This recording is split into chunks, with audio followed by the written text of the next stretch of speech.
welcome to the quarterfinals here from Cincinnati, the SCG Tour. Cedric Phillips, Craig Krempels bringing you the quarterfinals here between Ali Aintrazi and number 3 on our Season 1 leaderboard, Jeff Hoogland. It's Green Red Tron, it's Kiki Cord, and we are underway here as Aintrazi does get to go first, given the number 1 overall seed. And Craig, you do like Jeff Hoogland in this matchup. That's who I picked. We'll see if he's able to get the job done here. No Bird of Paradise to start things off, unfortunately. I'm changing my pick. Okay, Craig has shifted his pick. Ali Aintrazi is his choice. Ali is going to start by sacrificing his Chromatic Star. Get himself some green mana here, so perhaps we'll see an Ancient Stirrings on the way. And there is Ancient Stirrings. I don't know, is Jeff hoping for a miss here? Or what? That's hard to do with the Tron deck, as there's a star, a map, a Karn, and an Ugin for Ali to select from. Sometimes you just got to root for your best interests. And Urza's Power Plant, there is an Expedition map past the turn back. Doesn't look like Aintrazi is going to have turn 3 Tron, but it looks like he'll have access to turn 4 Tron, as there's a Voice of Resurgence. Yeah, I may have misstepped here picking Jeff. Ali's off to such a great start. Jeff is not off to a good start at all. And no mana acceleration for Jeff to start the game. It looks like he's taken at least 1 mulligan here as well. Urza's Power Plant, the draw there for Ali, still missing the Urza's Tower. He'll sacrifice this Expedition map right now, however, perhaps a tower will be on the way here for Aintrazi. Completes the Tron. And now Jeff's deck, it's interesting because with Green Red Tron, they can of course overpower you with their powerful cards, but as you mentioned, Jeff might be able to just work his way through that stuff anyway. Yes. So we're going to see, because Ali is clearly presenting Tron on the very next turn, even this turn now, with 3 mana. Yeah, depending on what comes down, it might not be as backbreaking for Jeff as you would think. The Scavenging Ooze here from Jeff, and that might be it for his turn. Yeah, he doesn't even have a 3rd land drop. This is not one of the hands that he can combat the big spells with. Well, I don't like his chances now, I will say that. The only way this works out is if Ali does not have a big payoff card. You can already see Karn in his hand. Yeah, it looked like multiple Karns and an Ulamog in there. Well, that's going to make it difficult to win. Looks like he's going to start off with Karn Liberated. Starts with 6 loyalty. We'll see if it's going to go up or down. But this is what Aintrazi's been doing to people all weekend. He has been dominant here. Number 1 overall seed, has lost 1 match, and at least right now is making this particular game look pretty easy. Yeah, and when that deck runs smooth, it does some very unfair things. There goes the Voice of Resurgence. Karn will exile that, and we're going to head over Jeff's way. He'll draw a card. It's a Qasali Pride Mage, which will give Exalted all right to the Scavenging Ooze. It's a small victory, killing the Karn. And now Jeff will pass the turn back.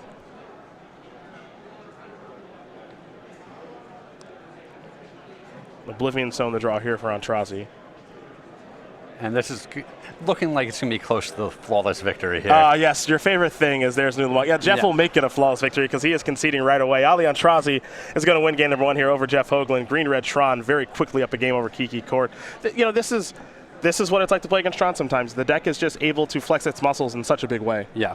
And that's exactly what we saw there. And Jeff is even taking that one in step because he just got crushed. Yeah, what else can you do? You take a mulligan. You keep a hand that's not doing a whole lot, and your opponent just has the perfects. You smile and you sideboard and you try again. Well, fortunately for Jeff, he's got some good cards to bring to the table here. You'll see the 15 cards: Engineer Explosives, 3 Lightning Healers, 2 Slaughter Games, 3 Stony Silence, a Spellskite, a Reclamation Sage, a Fulminator Mage, an Eidolon of Rhetoric, an Obstinate Baloth, and an Linvala Keeper of Silence. Craig, what do you like here and why? Well, it's going to be interesting. Obviously, the Fulminator Mage is going to come in, try to break up the Tron, give him a little more time. The question is, does he want to bring in a card like Slaughter Games and really try to hamstring Ali that way? I don't know. Slaughter Games is a little slow, but I guess if we're going to entertain the idea of Slaughter Games, what would you want to name? Well, you're going to want to take away his big payoff cards. Okay. So depending on the state of the game, Ali doesn't actually have that many threats in his deck. Taking a look, there's 4 Karn Liberated in Ugin. Ugin, the Spirit Dragon, 3 Ulamogs, and then 3 Wormcoil Engines. Yep. So I feel like more often than not, Ulamog's probably going to get hit. I mean, there are situations where the one Hoogland is going to be completely insane, though. Yes. So it's kind of difficult to say what you want to name. And also there's an argument, too, for Oblivion Stone. Sure. So Slaughter Games will be interesting to see if Jeff does want to bring that in, because one thing to note is that Jeff can actually cast Slaughter Games on turn 3. Yep. Which would certainly change things. So you see the options there for Jeff. For Ali, a Pithing Needle, 2 Relic Progenitus, 2 Thragtusk, 2 Rending Volley, 2 Spellskite, 2 Fire Spout, and 4 Nature's Claims. Mm-hmm. What do we like here? We're going to see some Fire Spouts, I would think. Okay. You know, try to clear out those early mana creatures, break up the combo pieces. I'm not sure what else is going to come in. I'm looking at the Pithing Needle. Sure. And players have access to each other's deck list at this stage. Sure. So you notice there's the main deck Fulminator Mage and another coming out of the board. Is that worth a Pithing Needle? I don't know. That's a good question. I don't know if that's the case. In general, I think no. Okay. Especially Jeff doesn't have redundant ways to get the Fulminator back from the graveyard. Sure. Okay, that's fair. We've seen Grixis decks, for example, use Kolaghan's Command. Sure, he has a couple Eternal Witnesses, but that's a little bit slow and clunky. Okay. So I think once Ali gets to Tron, he's going to be able to just do whatever he wants. Okay, fair enough. Well, those are the options there for both players. They will sideboard shuffle up here, and Jeff Hoogland will be on the play after a very quick first game. Of course, if we do have updates for you guys on any other matches, we will let you know. But in the meantime, we're going to talk about SCG Game Night, the very popular promotion, which you can bring to your local store. Get some fun and friendly organized play in there.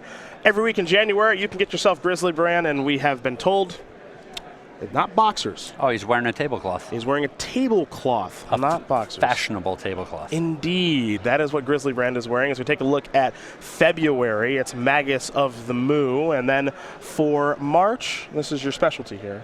The Grim Llamamancer. Which the Twitterverse has deemed Tina. Tina, yeah. I think Tina, a great name. I love it. For the Grim Llamamancer. StarCityGames.com/game night for more information, and for our Canadian stores and players, if you'd like to get signed up for game night, we have changed the rates there to domestic shipping rates, so it is a little bit cheaper for you guys to sign up now. StarCityGames.com/game night for more information as we get ready here for game number 2 between Ali Aintrazi and Jeff Hoogland. Aintrazi making that first game look very easy, and he's added another top 8 to his resume here this weekend. So for Aintrazi, this is number 11 here for him, which is very impressive. That's a lot of top 8s. He's got 2 wins, one in Baltimore in 2010, and Baltimore is a pretty popular place for him because he won there in 2011 as well. An invitational top 8, make it 2, pardon me. And then, of course, that win in Season 2 of 2015. Though, as we have said numerous times, and perhaps if he wins this tournament, we can get Nick Miller to grill him on the teddy bear naming. We're going to figure this out. One way or another. Yep. Before this weekend is over, someone's going to grill him. It's either you or Nick. And my preference, I think you've got the real hard-hitting questions. I mean, we've got questions about teddy bears, about penguins. We're going to find some things out. Our job never ends. Yeah. There are a lot of questions to be asked and answered. For Jeff Hoogland, unfortunately for him, kind of got rocked that game, but this is also his 11th SCG Tour top 8, so congratulations to him. One invitational top 8 as well. Always doing things his way, and this Kiki core deck is certainly doing things his way yet again. Truth be told, the results that he's had with this deck actually quite impressive. Oh, yeah. He's been very, very good with this deck on the SCG Tour, be it in Classics or be it in main events. And yeah, Illinois, not too far from here. A healthy drive from Illinois to Cincinnati, but I wouldn't be surprised to see him in Charlotte next weekend too. This guy loves Modern, and he wins a lot in Modern. He's here to battle. Absolutely. So we'll see if he can come back here. At least he's bringing some good sideboard cards to the table. Yes. Because that first game was, well, you watched it. Not the most impressive showing for his deck. We all watched it. Yep. Not good. But Stunning Silence a real problem. Yes. Very, very hard for the Tron decks to beat. Slaughter Games potentially coming in here. The Fulminator Mage, there's some good options he's bringing to the table. And he gets a lot of these tier 2 mediocre cards out of his deck. Absolutely. Things like Orzhov Pontiff, probably not real powerful in this matchup. You don't think that's good? It could haunt a Wormcoil Engine. Have you considered that? I haven't even figured out how that works yet. Looks like Aintrazi going to take a look at his opening hand, as will Jeff. See if Jeff finds a hand he's looking for. I think the most important thing here for Jeff, we didn't see in game number 1, he just has to have acceleration. Yep. Got to get on the board and start doing things. Yeah. Turn 1 Forest Go, I don't think is going to lead to many game wins. I'm not going to say never, but I think he's got to get to the board early. He does have a Wall of Ruth in his hand here, and he's taking a long look at his hand. And it looks like he doesn't look that sure of himself. He's going to keep, but that look is not giving me a lot of confidence. Do you, as a player, do you ever run kind of the fake out where your hand's really good and you kind of agonize over it and act like it's not that good? Sometimes I think a little longer. I don't want to give it away right away, Okay. but I also try not to Hollywood too much. Okay. All right. I call that the Josh Ravitz. First time I played against him, he agonized over his hand for a very long time. Okay. And I've never been beaten so bad in my entire life. Ever. A Nagao Bound by Honor on turn 4, Teller of Tales on turn 5, Motion of Cleansing Fire later. Just, okay. I got humiliated. Sure. And for what? Yeah. Why? I still hold that against him. Well, I can see that you take things in stride. I do. And you let them go easily. I do. Yeah. I really do. Looks like Aintrazi going to take a mulligan here. Again, when we do have updates for you guys, we will certainly let you know. Andrew Hanks playing Affinity against Todd Stevens on Naya Company. That's our 4 versus 5. Brian Brown doing on Blue-Red Splinter Twin against Josh Dickerson playing Affinity. That's our 3 versus 6. And then Bobby Fortinelli on Amulet Bloom against Bill Caminos playing Amulet Bloom. Maybe this is the tournament that gets Amulet Bloom banned.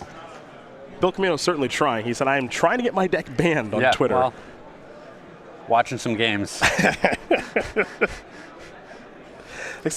He's doing a good job. Yeah, that's going to be a best of SCG Live moment. That's for sure, because that was silly, what we watched in round 15. Yeah, I mean, even game 1. Yeah, oh yeah, that's the game he didn't even keep. Yeah. That's funny, because I don't even know which game is more absurd. The Mulligan to 5 pass, and then Vesuvier land on turn 2, Primeval Titan on turn 3, or the turn 3, play 4 Primeval Titans, give 3 of them haste. I actually don't know which one is more ridiculous. It's great. Yeah. Both are good. Yeah, I appreciate all of it. Yeah, both are good. I also like that his deck just flat folded to a Naven Mind Center too. Oh yeah. Showing some of the weakness of the deck. Just couldn't operate at all. Yeah, 2-1 flyer. Yeah. Too much. That's it. Cannot be beat. Aintrazi, at least with an Urza's Tower over there. And he's going to keep. So it's time for him to scry. And top card going to go to the bottom. We're underway here with a Temple Garden here from Jeff. There's a tower. Here's a star. Pass the turn back over to Hoogland. Wall of Omens the draw. Wall of Omens not real good in this matchup. Not in love with it. There's a Wall of Roots. And this is another slower start by Jeff here. At least there's a little mana acceleration involved. Yes. Aintrazi going to crack the star for some green mana. Ghost Quarter in hand. Looks like he's going to maybe start with an Ancient Stirring. The issue here is that he's got Scryings in his hand. Yep. But he doesn't have the requisite mana to keep going.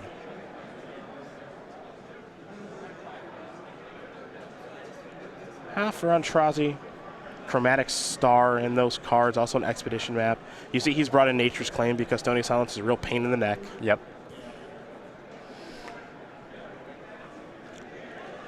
I'm curious what Ali takes here. I think it's kind of a tough decision. I would go with the map here. Yeah? Start building towards your Tron. One could argue about the star simply because that allows you to cast your Scryings, get you a little deeper in the deck too. Sure. Jeff will draw. There's a Wall of Omens. Draw a card yet again. Wooded Foothills. For me, the question now is how fast can Jeff combo? Yeah, he like we said, he needs to get out there. Get some more cards on the board. Ollie's kind of opened the door for him here with this clunky, slower start. There's a Sacred Foundry.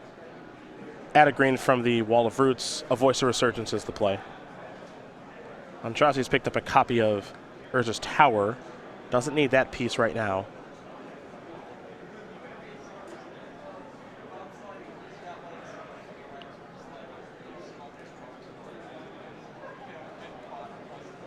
And now there is a star. Draw a card. Picked up a copy of Pyroclasm. Sounds like you're not in love with that one. Yeah, that's a disappointing draw step. He already has a Pyroclasm in his hand. He can't cast either of them right now. Yep. And even if he could cast one of them, it would only make the Voice of Resurgence larger. Here's a scrying. He's on the hunt for a piece. It's Nurse's Mine. So there's only one piece to go. Yes. He's in a bit of a no-win situation there. He wants a colored source. He could search for a green-red source, and then he can cast all of his spells, but he's not any closer to Tron. Or he can search for a Tron piece, but then he can't cast his spells. Quick update here for you, as we're going to be heading back Jeff's way in just a moment. Brian Braun does win game number 1 here over Josh Dickerson. Blue-Red Twin up a game here over Affinity. Bird of Paradise the draw. Wooded Foothills the land here for Jeff.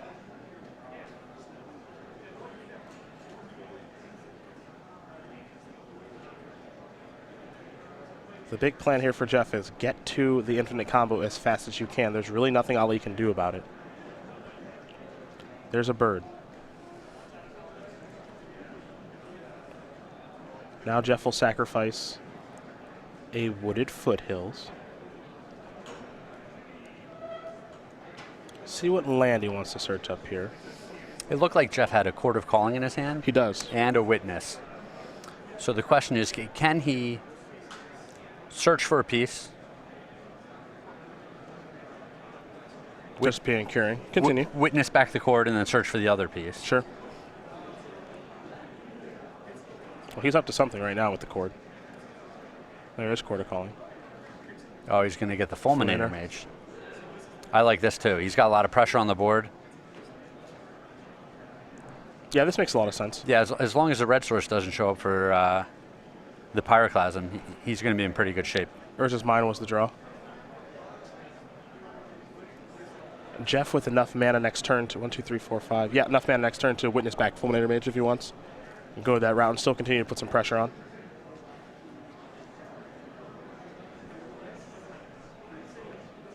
There's a mine. There's no stone. We're far away from that O-Stone right now. Yeah, that's for sure. Razor Verge, they get the land here for Jeff. Got to make sure he adds the mana correctly. Doesn't want to make a hiccup there. Sure, he started to play a little faster. I think he's feeling that this one is definitely winnable. But then he paused. He stopped himself. He doesn't want to make a silly mistake.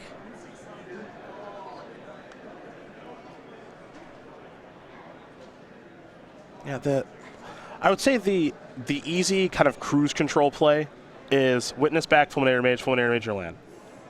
That doesn't mean it's the right play. Yeah. I think that's the easy play to make.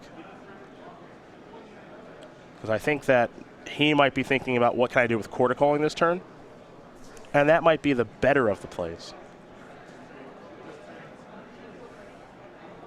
So there's Witness.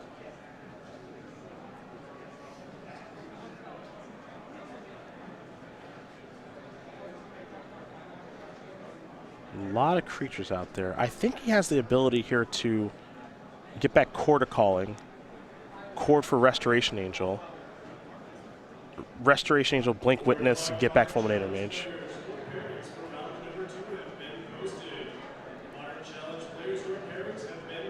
I think you're right. I think he actually has enough mana to do that. It's very close. Here's Fulminator Mage, however. We're going to take care of Urza's Mine. The question is, of course, is it worth it to add a Restoration Angel to the board? But Pyroclasm actually looks pretty good now. Yes. It would clean up a lot of these problems. And there's a star. Even the Wall of Roots has gotten small enough. Mm-hmm. Star will be cashed in. Urza's Mine's the draw. It's actually a pretty fortunate draw. Yeah. And now here's Pyroclasm. Jeff's going to lose a bunch of stuff. Wall of Roots going to bite the dust. Going to be left with an Elemental token. That's not much. Oof. And Jeff is empty-handed. Yep. That was a big draw step. Yep.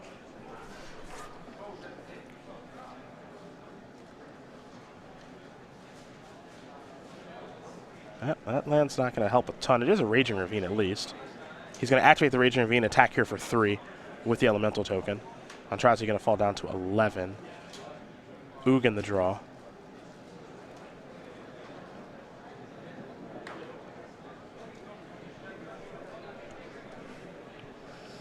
That's a tower. Gonna float a colorless mana. Ghost Quarter it. Search up the basic forest, cast a Sylvan Scrying. I think we'll see here from Ali. Yep. Sharp play. Yep.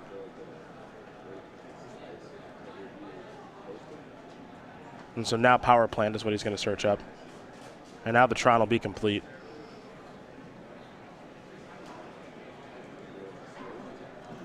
One Chromatic Star. That's all it took. Yep. And a Chromatic Star, that cycled into an Urza's mind. Yeah. It was a fortunate set of draw steps there for Ali, to be sure. And Jeff has lost his entire board. And now we could see Hoogland come down. We could see O-Stone be activated soon. It's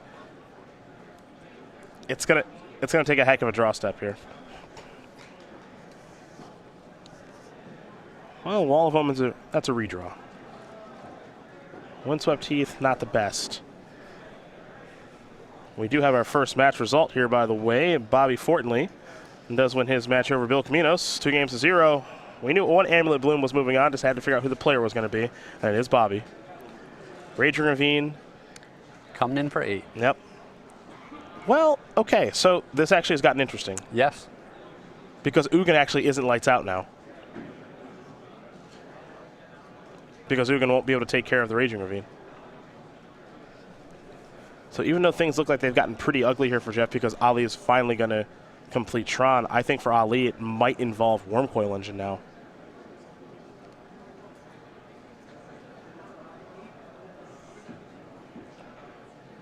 Ancient Stirrings was the draw. Yeah, I think you're right. Ali just has to go digging here. Hope to hit a better option. Karn not going to solve the problem. Nope. Hoogland not going to solve the problem. O-Stone doesn't kill lands. Correct. So I think we're in Wormcoil Engine or bust territory. Karn is 1, Sphere is 2, Hoogland is 3, Grove is 4, Sylvan Scrying is 5. So he's going to take a Sphere here. Ah, some redraws, huh? Have one more redraw. I like it. Another quick update here for you. Brian Braun Josh Dickerson, they are all tied up now. Blue-Red Twin and Infinity going to game number 3. For Braun doing his 14th top 8 here on the SCG Tour. Congratulations to him. You know, I have one. But your one was a win. I feel like we're kindred spirits. They're basically the same. Yeah. There is the Sphere. Cash it in. Redraws. Yeah, Expedition map. Ali sees that he doesn't have a lot of options here. Yeah. And I think he's picking up. The Ravine actually was a huge draw. It was. There's a map. Pass the turn back. Well, you might as well make him kill you. Yep. I have no problem with that. A little more time on the camera. Here's a Voice of Resurgence. And now here comes Raging. Jeff not going to miss that one as he is going to win this game against Ali Aintrazi. Kiki Cord, Green Tron getting ready here for game number 3. The Pyroclasm was timely there, and things almost got bad there for Jeff. Yeah, I mean, big swings. Makes for fun matches. Another update here for you. Todd Stevens, Nia Company up a game here over Andrew Hanks playing Affinity. Stevens was on the draw there, so a little bit surprising to see him break serve, but you felt that he would have enough powerful creatures and timing removal to get the job done. So he was able to get that game. As you see the options here for both players again very quickly. For Aintrazi, he'll be on the play. Nature's Claims in some capacity are in because of Stony Silence. And perhaps Firespout has joined the party. You saw Pyroclasm was good, so pretty good. Firespout probably going to be okay here. But for Jeff, we know Stony Silence is in. The other Fulminator Mage is in. The rest, is pretty negotiable. Sure. But some good options available to him. So you picked Jeff for this one, right? I did. Okay. How many times am I allowed to change who I pick? That's tough to say. You started with Jeff. You quickly changed to Ali. After you saw the first turn of the match, you quickly changed. And now, where are you at now? I'll let you know after the first turn. Okay. Perfect. I'll be sure to check in then. In the meantime, we will quickly talk about Caleb Scherer our Season 4 Invitational Champion. And, of course, his Storm token, given that he did win Las Vegas, you get your likeness on a card. You also get $10,000, invite to our Players' Championship, where we saw Caleb make a deep run. So if you'd like to go about getting the Storm token, not difficult to do. All of our open participants, classic participants, and all orders from StarCityGames.com beginning January 29th at noon East Coast time, $5 minimum on that order will get you a Caleb Scherer Storm token. So congratulations to Caleb, our Season 4 Invitational Champion. Currently #1 on our Season 1 leaderboard here on the SCG Tour as well. Looking to go back to that Players' Championship. It was an impressive run for him in Vegas. Well, that was fast. My horses are just coming in here. See, you're good at the prediction game. Yep. You're good at the prediction game. Brian Braun wins this match here over Josh Dickerson, 2-1. Blue-Red Twin is moving on. Going to be facing Bobby Fortanley and his Amulet Bloom deck.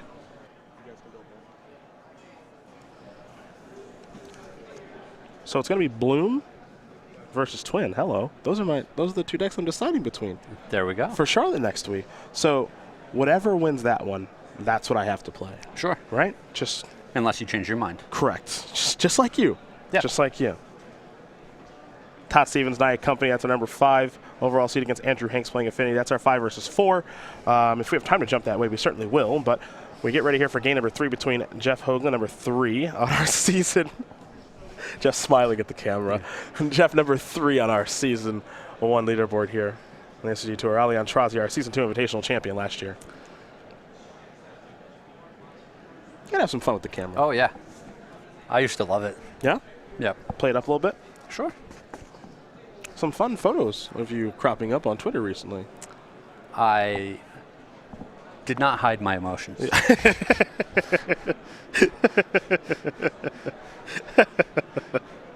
Well, Magic should be a game that everyone enjoys. Sure. However they want to, as both players keep their opening hand. Now, as a Tron veteran, when you see someone play a power plant and nothing else on turn 1, you're probably dead. This is a wrap? Yeah, because he played a tower and nothing else, so there's probably a mine coming soon. Let's just say this. If there's not, I'm surprised. Okay. Oh, no, that Pyroclasm is not a land. I would not play that. Might have tipped his hand a little bit there. A touch. Grove of the Burn Willows, however, is a land. And here is an Ancient Stirrings. There's a power plant in the top 5. And there's also a tower. What I think is missing is a mine here. Looks like Aintrazi's brought in the Thragtusk here as well. A little surprised by that decision. I'm surprised by it, too.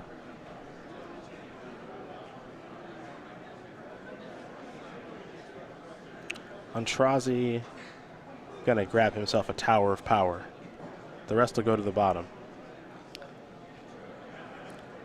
But Hoogland with another slow start. Not a lot doing here. So we're going to have to see if he can get a presence on the board. Last game, he was out just fast enough to stay ahead of Ollie's big threats. For Jeff, searching up a Temple Garden there with the Windswept Heath. He kept his hand based off of a Fulminator Mage, which is a little bit risky to do against Tron, since Tron is really good at rebuilding. And you can see his hand has now become a little land heavy. There's a Forest, a Plains, and a Firelit Thicket. Fulminator Mage is going to go after the power plant. He's got to hope that holds up for a little while. There's a tower. Here's No Stone. If that's Ollie's play this turn, Jeff has got to be thrilled. Yes. Here's Eternal Witness. Well, we found the plan. Wooded Foothills pass the turn back over to Aintrazi. Yeah, with only 2 towers out, Jeff is in no rush to get the other Fulminator Mage on the board. He's going to have, kind of a turn to deploy a threat. And he doesn't even have to blow the Fulminator Mage right away either. Yep. Because there's just not a land to blow up right now.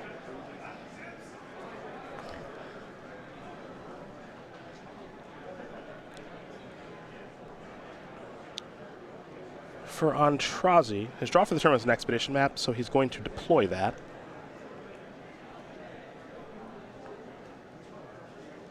We'll see if he wants to crack it now. He has not played a land yet this turn. I believe he's played. I don't. Oh, no. You're I don't think he's played a land yet because he was on the play. Yep. Yep.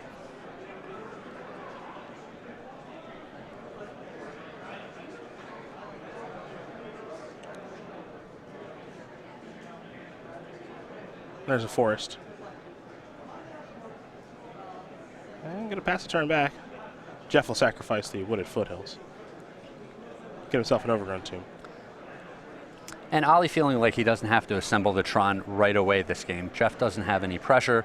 Ollie has the Oblivion Stone and the Thragtusk in his hand, so he can operate off of 5 mana for a while if he needs to. Well, after a little healthy shuffle here from Aintrazi, we'll head back Jeff's way. We know he's got Fulminator Mage in hand, Restoration Angel in the grip as well. Picked up a copy of Birds of Paradise. He also has that Raging Ravine within his lands. There's a forest.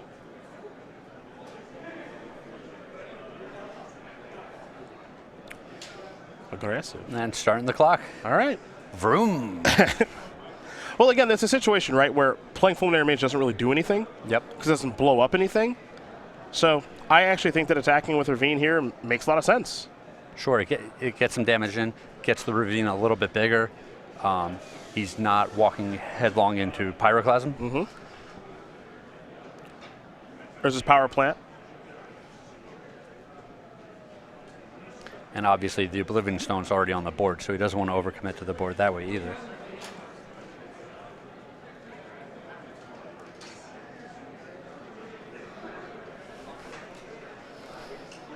And now we're going to go back Ali's way. So 1 Tron piece away, though it's going to take 2 land drops.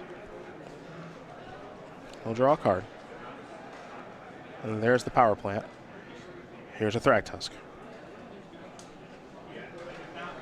5 life going to be gained. And that Thragtusk is looking particularly good in this situation.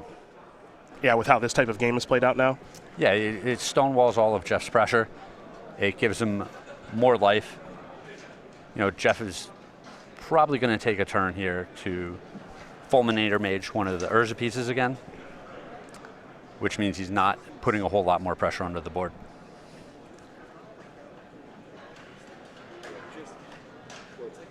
Oh, you see the Fulminator Mage in hand. His draw for the turn was Eternal Witness.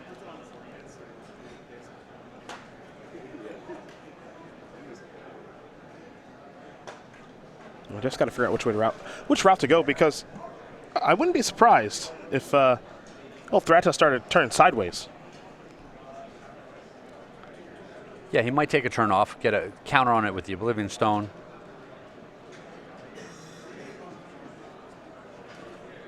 But that beast likes to attack. Yes, it does.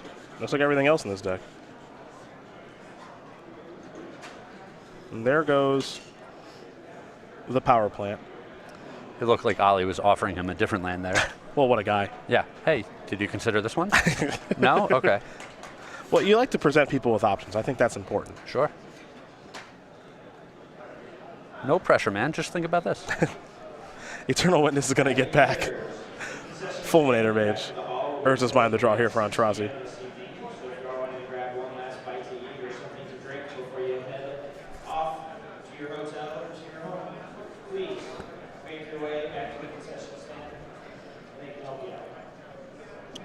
There's also that Chromatic Star in hand. I think he's going to start there. Maybe get a little bit more information on what he can do this turn. Yep. So he'll crack this. Draw a card. Expedition Map. That one's good, but not great. Okay. There's his Mine. Pass the turn back.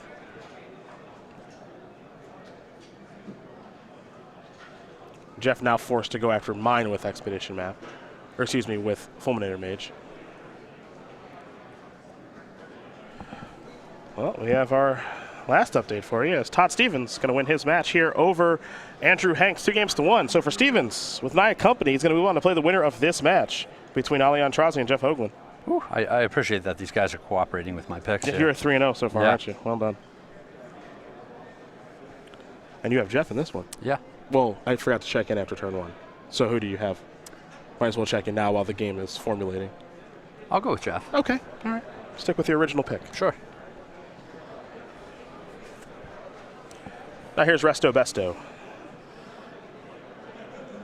This is a lot of Fulminator Mage here. Yes, it is. Now this amount of Fulminator Mage is very difficult for trying to overcome, because this will be number 4. And I wouldn't have guessed that Jeff would be able to just chain them like this so easily. Yeah, same. Ollie going to search up a power plant here.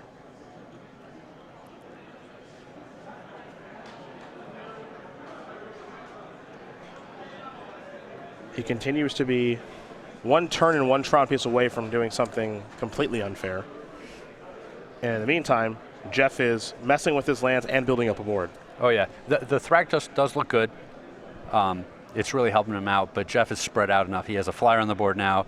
He's got a man land, so if the Oblivion Stone is blown up, the creature land can just keep coming in. It seems like a good spot. Yeah. We're going to head back on Aintrazi's way.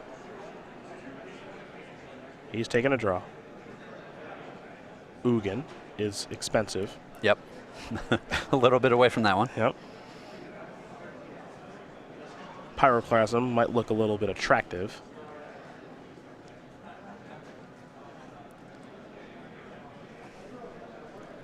And maybe Thragtusk is going to come in, but no. That would be aggressive. Yeah. Quarter calling the draw.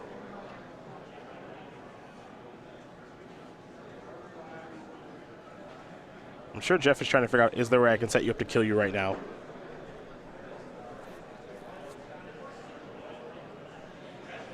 Well, if he has the cord and Kiki Jiki's still in his deck, he should be able to cord for Kiki Jiki. Yeah, the issue, right, is the O-Stone that's available. Yes. So you don't want to run headlong into that. So I think he just has to keep going this route of blowing up lands.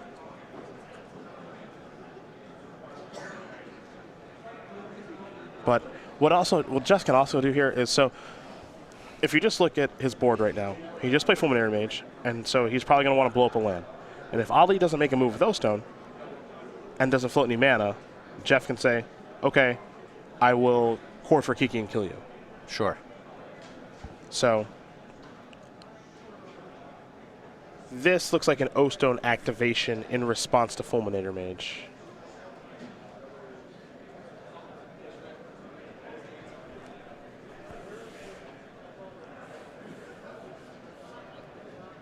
Here's Chord of Calling.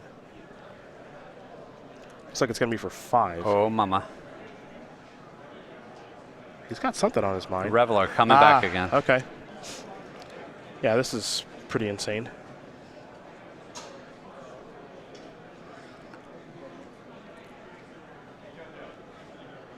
All right.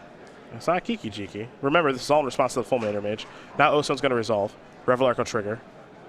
Witnesses will come back. Ollie gets a Beast token. Lucky him. Looking for Quarter Calling and Reveler to keep this loop going. Gonna kill the power plant. This is looking real somehow bad. It looks like Jeff is the one playing the unfair deck here. Yeah, it really does. Yep. It really does. And you see the power of that one of Revelar. Yep. You think of the 5-mana spell in this deck, you always think of Kiki Jiki. Yep. Because he plays one of those. But the Revelar has actually been very, very impressive. He's playing at main deck this weekend. And we watched it be impressive earlier today, and it was very good there. And Jeff's life total isn't even under duress here in this game.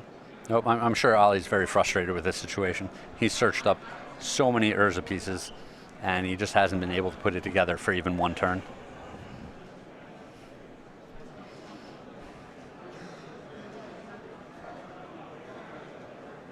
Well, we head back Jeff's way. Voice of Resurgence to the draw. Ollie's still sitting on that Pyroclasting, hoping maybe he can sweep up a lot more stuff with that. There's Voice of Resurgence.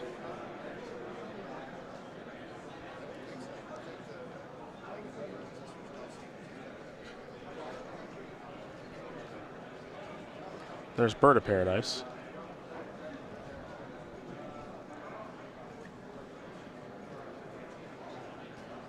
And now we head back over to Ollie. Nature's Claim the draw. The other thing that's kind of notable here, too, is with all this land destruction, you know, Stony Silence hasn't shown up. And I thought that for the sideboarded games, at least one of them. It seems like that would be an important card. Yeah, it felt like it was going to be necessary for Jeff to draw one of them over the course of one of the 2 sideboard games to win. And he has not needed to do that. And Ali is pretty dead-ended here. Yep. And you saw Jeff counting up his permanents last turn. He's thinking about just quartering at the end of the turn and winning the game. And Jeff has such a great idea on how his deck works because, yeah, he can court on the end step and actually win the game, which means Ali has to have something here. So it looks like Ali's going to cast Pyroclasm. Which is not what you want to be doing when you're staring at Revelurk in your opponent's hand. Yep. That Fulminator Mage, those witnesses. So Jeff is going to cord for 5. Let's make it maybe 4. I think the plan here is get Resto, maybe. I'm going to get Kiki-Jiki instead.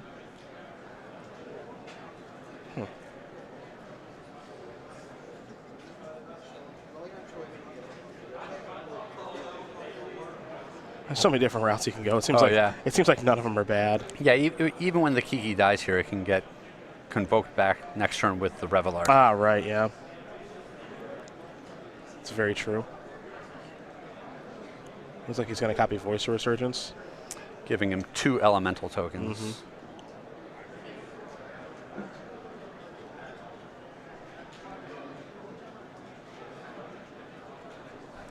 And pass the turn back. They're 2/2s right now. And Jeff will draw.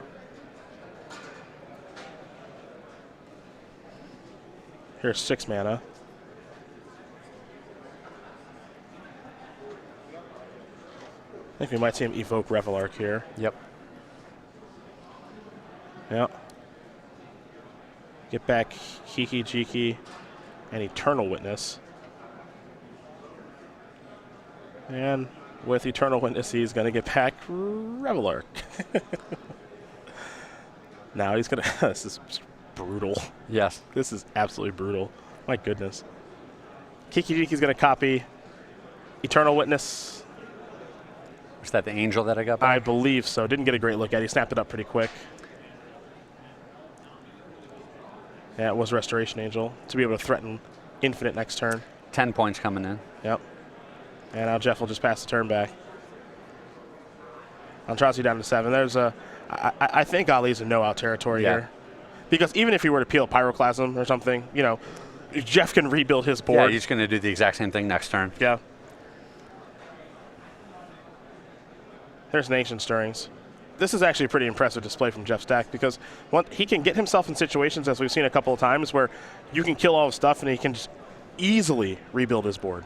Yep. It's not even close to hard. My fear was when the Pyroclasm was going to kill the Kiki-Jiki, like he might lose the Kiki-Jiki forever, but not close. Not even close. And you see just the power of the Quarter Calling in his deck. Yeah. Chromatic Star going to draw a card. Expedition Map is what it's found. Yeah, and Ollie's going through the motions here, but he knows this is all wrapped up. Yeah. Jeff would have to make some sort of insane error, and I don't even know if there's an error to be made. Yeah. And given how well he knows his deck, that is rather unlikely as Courser of Crew fixes the draw.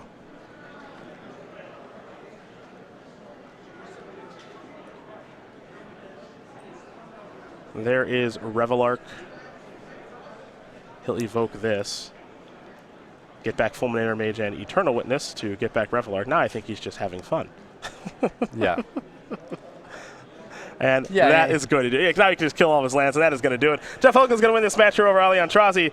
2-1. Kiki Cord is going to take care of Green-Red Tron. And for number 3. Just pick them apart? Yeah, number 3 on our Season 1 leaderboard here on the SCG Tour. He wins his match, picked them apart, as you said, and he moves on to the quarterfinals play against Todd Stevens.